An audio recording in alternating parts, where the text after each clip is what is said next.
31.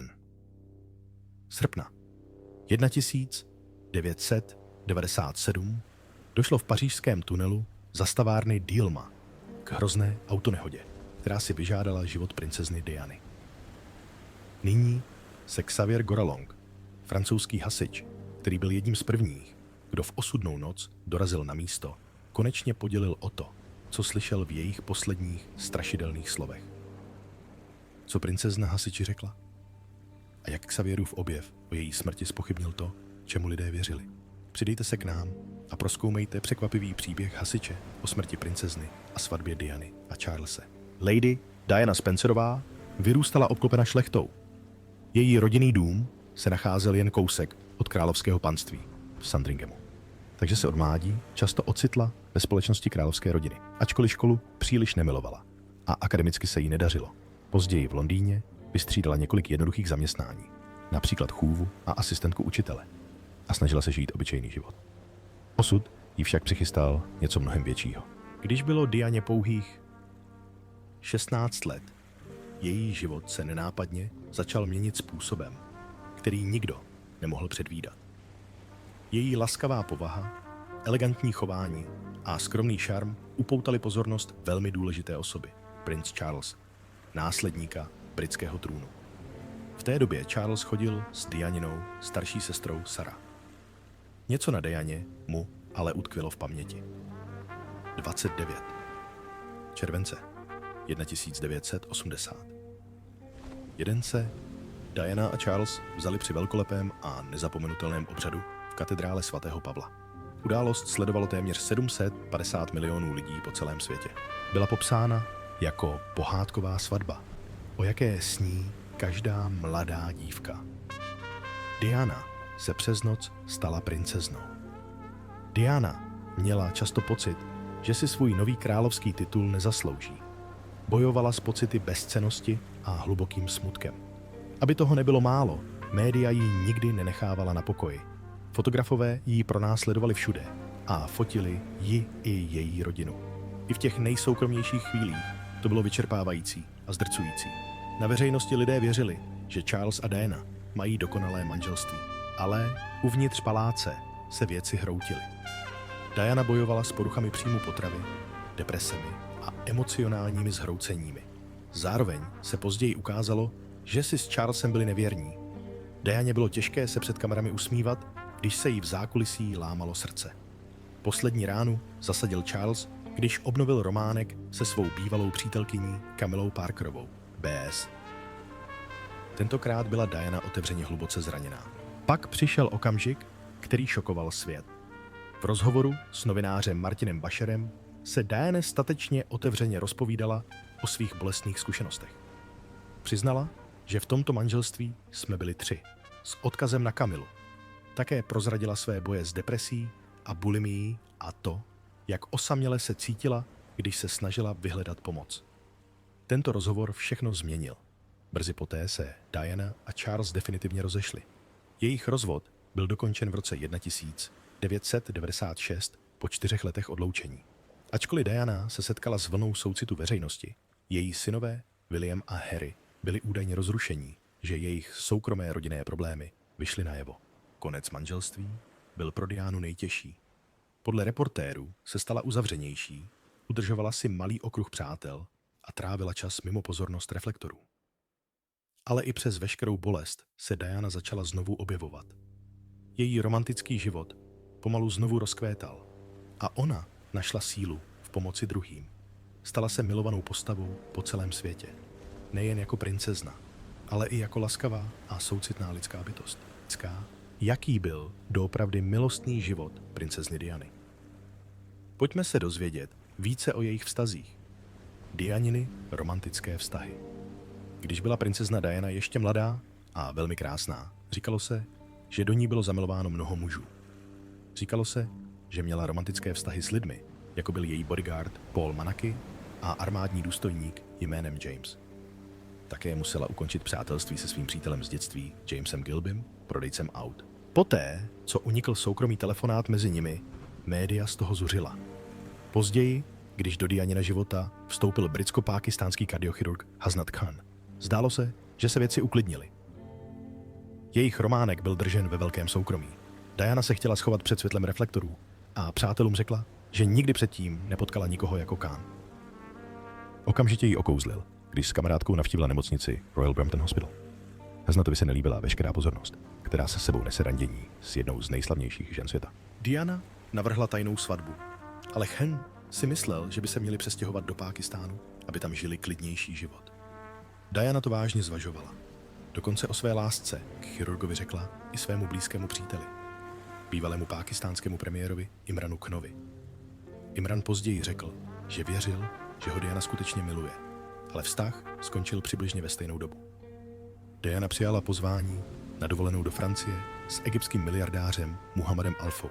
Diana se s Muhammadem Alijedem a princem Charlesem poprvé setkala na zápase v pólu v roce 1986. Později se Diana a její synové, princové William a Harry, odebrali ubytovat do Muhammadovy vily.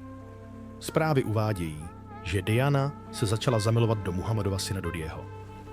Na náhlé tiskové schůzce Diana novinářům řekla, že pro ně má překvapení. Její slova se bohužel tragicky ukázala jako pravdivá. Dodie, který Dianu dlouho obdivoval z dálky, si ji oblíbil už předtím, než ji jeho otec pozval do Francie. Dodie byl filmový producent, který pracoval na filmech jako Kniha, Ohnivé vozy a Šarlatové písmeno. Jeho vztah s Dianou se během posledních několika týdnů jejich života rychle posílil. Poté, co se Diana vrátila do Londýna, ukončila svůj dvouletý vztah s Haznatem Khanem, kterého kdysi nazývala panem úžasným. Haznat jí varoval, že nový vztah přinese jen bolest. Nedůvěřoval Dodie a cítil, že k sobě nepatří. Dianu zlomilo srdce, že si s Khanem nerozuměli, ale už si vybrala Dodieho. Přestože byl Dodie v té době zasnoubený s americkou modelkou Kelly Fisher, hluboce se do Diany zamiloval. Snažil se na ní udělat dojem tím, že jí posílal drahé dárky, jako exotické ovoce, hodinky Cartier a tolik květin, že by jí zaplnili pokoj. Diana se zdála být připravená začít s ním něco nového. Dodie byl známý jako něžný playboy, který chodil s celebritami jako Brooke Shields a Julia Roberts. Podle Vanity Fair plánoval koupit Dianě prsten. Ačkoliv Diana své kamarádce Rosie Monton řekla, že prsten plánuje nosit jen na pravé ruce a možná vzbudit Khanovu žárlivost, Dodův otec si myslel, že jde o zásnubní prsten. Ať už to bylo souzeno k sňatku nebo ne, Diana a Dodie byli šťastní, že jsou spolu. Názory na to, jak vážný jejich vztah doopravdy byl, se však lišily. Koncem července 1997 se pár rozhodl odplout na Sardinii. Jelikož to byl tak proslulý pár, neustále je sledovali paparazzi. V srpnu se Diana vydala do Bosny na akci proti nášlapným minám. Brzy se ale všude objevily fotografie, na kterých objímá Dodieho na jeho jachtě. Po cestě do Sardinie se vrátili do Francie, připraveni udělat další krok. Tentokrát jeli do Paříže, aby se ubytovali v hotelu Ritz, který patřil Dodovu otci. Podle Daily Mirror se Dodie vydala koupit prsten. Zatímco Diana čekala v jejich apartmá, plánovali si dát klidnou večeři v luxusní restauraci Benoir, ale paparazzi jim to znemožnili. Sledovalo je asi 30 fotografů a tak se vrátili do hotelu, aby se v klidu najedli. I v hotelu se Dodie obávala, že někteří lidé v okolí by mohli být převlečení paparazzi. Pár se tedy rozhodl vrátit do svého apartmá. Později plánovali strávit noc v Dodově luxusním bytě. Ale protože byli předtím sledováni, mysleli si, že fotografové stále čekají venku. Tehdy přišli s plánem. Posledním krokem, jak uniknout tisku. Do plánu se zapojil Henry Paul, asistent šéfa hotelové ostrahy, i když tu noc nepracoval. Byl povolán, aby odvezl Dodie, princeznu Dianu a jejího bodyguarda Trevora Rees-Jonese do Dodova domu. Paul a ostatní měli odjet zadním východem v pronajatém černém Mercedesu, zatímco z přední části hotelu měli vyjet 2 falešná auta, aby odvedla pozornost fotografů. Krátce po půlnoci nastoupili do auta a Paul rychle odjel. Paparazzi se však o plánu nějakým způsobem dozvěděli a auto pronásledovali. Rees-Jones seděl na předním sedadle vedle Paula. Později, během vyšetřování, vyšlo najevo, že fotografové, se kterými se Paul střetl před hotelem, se ho snažili přimět, aby zpomalil, ale on neudělal nic. Mercedes jel rychlostí asi 100 km/h. Pouhé 3 minuty po opuštění hotelu auto havarovalo při vjezdu do tunelu Pont de Alma. Protože v blízkosti nebyli žádní paparaci, kteří by nehodu způsobili, byl Paul shledán hlavním viníkem tragédie. Zjistilo se, že užil léky na předpis a měl v krvi více než 3násobek povoleného limitu alkoholu. Vzdala se ale princezna Diana okamžitě? Pojďme se podívat na poslední slova Diany. Auto s Dianou narazilo do sloupu podpírajícího střechu, poté prudce stočilo doleva a narazilo do stěny tunelu. Paul při těžké nehodě zahynul na místě. Když dorazila motorka pro následující paparaci, nepokusila se přeživším pomoci. Pouze nehodu vyfotila. Naštěstí byly brzy přivolány záchranné složky. Hasiči z nedaleké stanice dorazili rychle. Xavier, policista ve službě, vedl tým tu noc.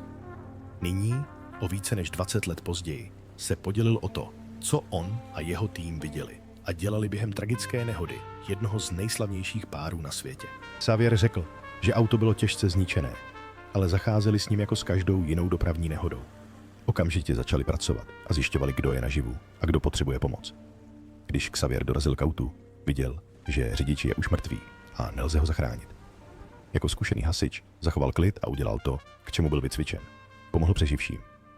Jemu se to zdálo jako další dopravní nehoda.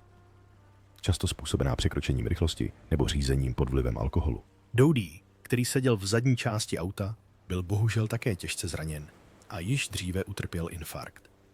Zemřel na místě poté, co byl vytažen z vraku. Záchranáři později potvrdili čas smrti. Bodyguard Rhys Jones byl vážně zraněn, zejména obličej, ale přežil. Přestože trpěl bolestmi a byl v nebezpečí, jeho hlavní starostí byla princezna Diana. Neustále se na ní ptal a volal. Kde je? Xavierův tým, který nemluvil anglicky, mu řekl, aby zůstal v klidu a slíbil, že všem pomůže. Rhys Jones si zlomil každou kost v obličeji. Lékaři museli použít rodinné fotografie, aby mu ho znovu sestavili s použitím 150 titanových desek, zatímco byl 10 dní v komatu.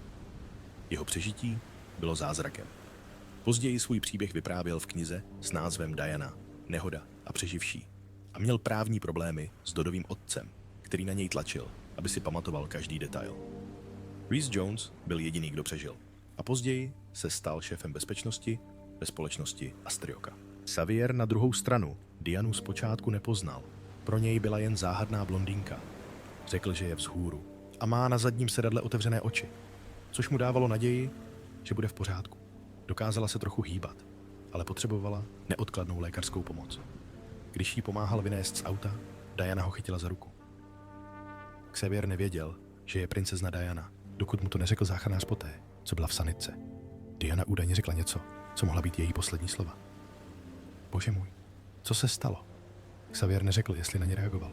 On a jeho tým usilovně pracovali na záchraně Diany a Rhys Jonesových, ale situace byla velmi vážná. Xavier podával Dianě kyslík a zůstal s ní, když ji vynášeli ven. Protože nebyly žádné trosky, kterými by se dalo prořezávat, postupovali rychle. Během nesení k sanitce však Diana dostala infarkt. Xavier řekl, že jí masíroval srdce a po několika sekundách začala znovu dýchat. Cítil naději, že přežije. Xavier si všiml, že Diana moc nekrvácí, kromě malé řezné rány na pravém rameni. Nezdálo se, že by byla vážně zraněná. To jim dodalo důvěru, že se z ní vyléčí. Mysleli si, že ji zachránili před horšími zraněními. Xavier řekl synovi, že věří, že Diana přežije. Když ji naložili do sanitky, všichni vkládali velké naděje. Vypadala stabilně a připravená k ošetření. V nemocnici lékaři udělali vše, co bylo v jejich silách, aby ji zachránili. Několikrát se ji pokusili oživit, ale bohužel zemřela na vnitřní zranění. Mezi ně patřila natržená žíla v plicích a poškození v blízkosti srdce. Xavier o tom, co se té noci stalo, mlčel 20 let až do svého odchodu do důchodu. V rozhovoru synovi řekl, že si dodnes pamatuje každý okamžik té srpnové noci a každý rok na ně myslí. Pro hasiče, který slyšel princezně na poslední slova, to byla nezapomenutelná a hluboce dojemná událost. Jak tedy byla princezna Diana pohřbena? Pojďme se na to podívat. Pohřeb princezny Diany. Po smrti princezny Diany veřejnost reagovala s hlubokým smutkem a emocemi. Lidé byli vyzváni k podepsání kondolenční knihy v paláci St. James's v Londýně. Podobná kniha byla k dispozici také na britském velvyslanectví ve Spojených státech.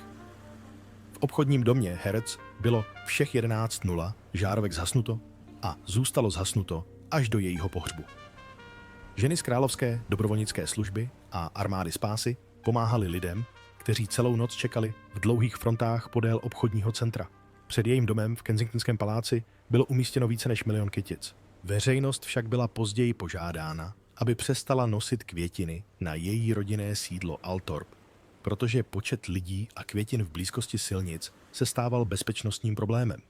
Do 10 září byla hromada květin před Kensington Gardens na některých místech přes 1,5 metru hluboká a spodní květiny začaly hnít. Lidé tiše čekali ve frontě, aby se podepsali do kondolenční knihy a zanechali dary. Někteří dávali šampaňské, plyšové medvídky a čerstvé květiny. Dianina rodina obdržela mnoho pohlednic, ručně psaných vzkazů a básní. Její pohřeb se konal 6. září ve Westminsterském opatství a do Londýna se ho zúčastnilo přibližně 3 miliony lidí. Obrovské davy se shromáždily před opatstvím a v Hyde Parku, kde sledovali obřad na velkých obrazovkách a poslouchali z reproduktorů. Mnoho hostů zastupovalo charitativní organizace, které Diana podporovala. Mezi důležité hosty patřila první dáma USA Hillary Clintonová, první dáma Francie Bernadette Chirac a celebrity jako operní pěvec Luciano Pavarotti a popové hvězdy George Michael a Elton John. Elton John zahrál speciální verzi své písně Candle in the Wind, přejmenované na Goodbye England's Rose, která se s více než 33 miliony prodaných kopií stala nejprodávanějším singlem všech dob. Běžná pravidla byla porušena, když lidé po projevu Earla Spencera tleskali.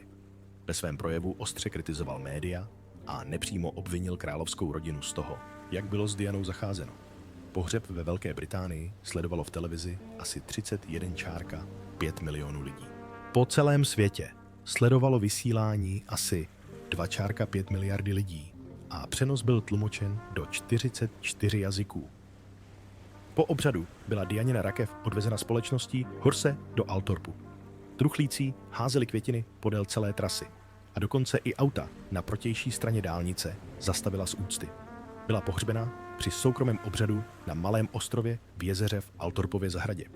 Stejně jako u jiných britských šlechticů byla její rakev vyložena olovem a vážila asi 250 kg. Diana měla na sobě černé šaty od návrhářky Catherine Walker, černé punčochy a v rukou držela růženec. Tento růženec byl darem od matky Terezy, který dostala jen den před nehodou. Později bylo v Althorpu otevřeno návštěvnické centrum s expozicí o Dianě a stezkou kolem jezera. Veškeré peníze získané z těchto aktivit šly do pamětního fondu Diany, princezny z Walesu. Jak tedy svět reagoval na smrt princezny Diany? Pojďme se na to podívat blíže. Dianiny celosvětové pocty. Po srdceroucí zprávě o smrti princezny Diany se Londýnem přehnala vlna smutku, která se rychle rozšířila po celém světě. Během pouhé hodiny se před Buckinghamským palácem shromáždili tisíce lidí, mnozí s květinami a kyticemi. Krátce poté se květiny začaly hrnout ze všech stran. BBC spustila vlajky na půl žerdi, což je tradiční projev úcty při úmrtí člena královské rodiny.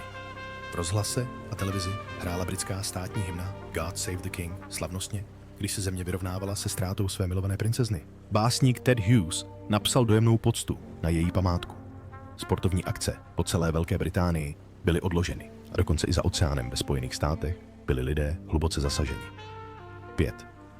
září více než 14,000 lidí pochodovalo ulicemi San Francisca na počest Dianiny neúnavné práce na podporu obětí AIDS. V Los Angeles téměř 2500 lidí proměnilo baseballové hřiště v zářící moře svíček, pokojnou svatyni jejího odkazu. Zpátky v Paříži, městě, kde došlo k tragické autonehodě, se tisíce lidí hrnuli jak na místo nehody, tak i do nemocnice, kde Diana zemřela. A zanechávali dojemné vzkazy, svíčky a hory květin. Někteří se dokonce pokusili navštívit hotel Ritz, kde Diana onu osudnou noc bydlela. V noci před jejím pohřbem se na zvláštní vzpomínkovou bohoslužbu shromáždilo asi 300 členů britské komunity v Paříži. V Egyptě, vlasti Dodiho Fieda, který zemřel po boku Diany, davy lidí navštívili britské velvyslanectví v Káhiře, aby vyjádřili soustrast a podepsali pamětní knihy. Zármutek byl celosvětový. Mnoho herců, hudebníků a dalších celebrit veřejně obvinilo paparazzi z pronásledování Dianina auta a kritizovalo jejich bezohledné chování. V Paříži byla socha s názvem Plamen svobody neoficiálně proměněna na památník Diany, protože stála poblíž tunelu, kde zemřela. V roce 2004 královna Alžběta II. Otevřela oficiální pamětní fontánu Diany, princezny z Walesu, v Hyde Parku v Londýně. A v roce 2021 se Dianiny synové, princ William a princ Harry, sešli, aby odhalili sochu své matky v zahradě Kensingtonského paláce, místě, které Diana milovala. Co si myslíte o překvapivém odhalení, které sdílel hasič, jenž slyšel poslední slova princezny Diany? Dejte nám vědět svou odpověď v sekci komentářů. Nezapomeňte dát like a odběr.